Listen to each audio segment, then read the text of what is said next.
Hello everyone, it's Choomy here. In this video, I'm going to show you my first 10 tips that can elevate your park's aesthetics to the next level in Jurassic World Evolution 2. These tips are gonna be showcased on my recent project, the Titanfoot Park, and this video is the first episode of a 4-part series that will show you some of the cool things that you can create for your parks. As you have seen, my first tip to make your parks really nice is to give yourself a shot and draw your terrain map and plan the spots for all the buildings and animals you imagine. If you get yourself into this planning stage, you are more likely to go further and research onwards to get everything straight for your plan. That's what I did, for example, when planning my river delta. River deltas are actually rivers building upland, and if I want to make them look realistic, then I gotta create long islands that reach into the sea at the mouth of the river. You also see me using the golden ratio as a guidance quite often. In nature, the spaces and things we see the most appealing are usually spaces and things that follow the golden ratio in their shapes. It is a great tool to use for your designs to bring in organically nice landscapes or structures. I first used it to define the shape of the terrain, then secondly, the curves of the river, and then I went on to create the mountains, which will define the natural boundaries for the park in different directions. Now let's get to the base terrain building. This is ideally the follow-up for your plan. Ever since Frontier gave the community square maps, it has become possible to create maps for your parks more easily than on the maps that have various shapes of in-game borders. So, map building has never been so easy in Jurassic World Evolution 2, and I wanted to highlight this for you to know that capitalizing on this opportunity on the square maps is a huge advantage park builders have on these maps compared to the other maps. As you see, I killed here just a couple of hours to build up the map for my park based on the plan.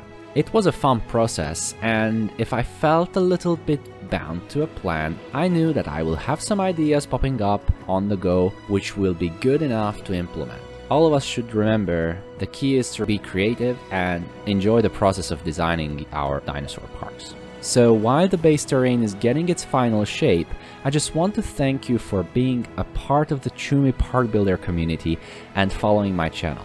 If you are first time here watching my content, I welcome you here, and I really appreciate all the support you can give to this channel. With a subscribe and like, you are already doing a huge favor to my channel so that its content is recommended to others, and I feel very much grateful to seeing you have appreciated my work. So, thank you for subscribing, liking and commenting on this video. I will have a couple of seconds for you now to play out the end of this section and have a small glimpse into how the map worked out before we go to our second section, the Pathworks. So, paths are one of the most universal tools to make your parks look better. Jurassic World Evolution 2 allows players to experiment with path shapes to create unique and visually appealing parks. With that being said, focusing on this skill in the game will be a valuable asset. My third tip for you would be to start using them like a brush when you first try out and go with measuring the lengths. The maximum allowed and the minimum allowed lengths can be great measurement units so that you can use to build up your shapes. Another tip for this is to start with a shape that is easy to construct as a guiding shape for your path and remove it afterwards. So for example, create 2 circles near each other, lay down at least 2 units of short paths going away from the circles, and connect these at the ends. There you go, you managed to create an organically curving shape. Also experiment with combining different path shapes in a single area too. Use straight paths, curves, and intersections creatively to design interesting walkways. The next tip with paths is to use a variety of widths as well.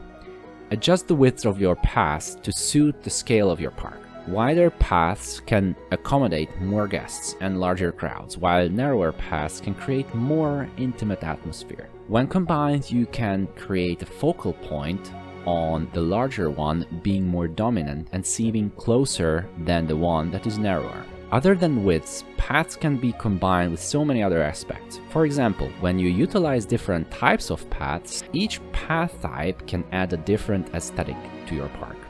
And my last but not least tip for Pathwork is to be aware of path glitches. Unfortunately, merging two types of paths together can be sometimes annoying in this game. These glitches can be fixed with some patience and care. So that's it for paths, and you will see some of its aspects when I present you the tips for building plazas. If you have other important tips you would have shared, write me in the comments section, while you can also have a quick look into how these paths turn out. The third biggest section of my 10 tips is about building plazas. These tips are supposed to be useful for any park you build in Jurassic World Evolution 2. So my first tip for plazas and the sixth tip of the video is building seating options. Plazas should be heavier on decorations than any other part of the park, and the first thing that amenities lack of is seating options. So put down more of these and your guests will thank you for being able to eat the pricey food comfortably. Putting down decorations is one thing, but a next step would be to learn how to layer them on a basic level. There are different shapes and sizes of your plants, rocks, fountains, and so on. When you want to place them close to each other, one good way is to start with the smallest size decoration from the side the guests have a view, and then choose decorations of which dimensions gradually increase and put them behind the smallest one. Another way is to use lighting to highlight a decoration that's small during daytime and create more focus for it during the nighttime. Up next, restaurants and amenities that are close to the entrance should be a no-brainer in most parks. If you're working towards more realism, then making more profit from guests entering or being on the way out is a good reason to create plazas right next to your park entrance area. Although I mentioned focus in this video quite a lot, and it's probably worth spending a whole video over, I highly recommend to use the shapes, sizes, and colors of your objects, buildings, and lighting in the park purposefully, so they draw attention at all times or during a certain time of day.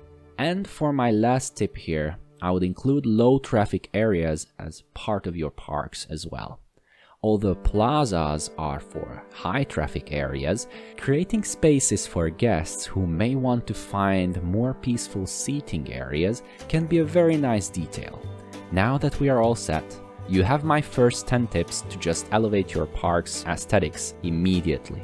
Now let's look at the results, but before that, I want to thank you for watching, and we'll see each other in the next episode.